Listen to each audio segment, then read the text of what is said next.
حادثات سے بچنے کا وظیفہ۔ ایک شخص حضرت ابو درداء رضی اللہ تعالیٰ عنہ کی خدمت میں حاضر ہوا، عرض کیا آپ کا مکان جل گیا؟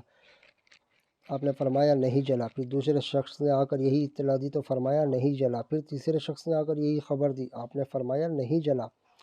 پھر ایک اور شخص نے آ کر کہا اے ابو درداء، آگ کے شرارے بہت بلند ہوئے مگر جب آپ کے مکان تک آگ پہنچی تو بجھ گئی۔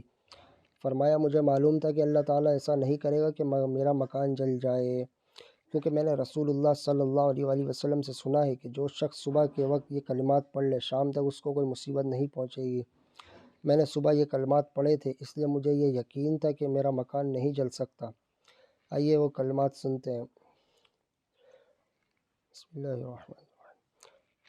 اللہم انت ربی لا الہ الا انت علیک توکلت وانت رب العرش الکریم، ما شاء اللہ کان وما لم یشاء لم یکن ولا حول ولا قوة الا باللہ العلی العظیم، اعلم ان اللہ علی کل شیء قدیر وان اللہ قد احاط بکل شیء علما، اللہم انی اعوذ بک من شر نفسی ومن شر کل دابۃ انت آخذ بناصیتها،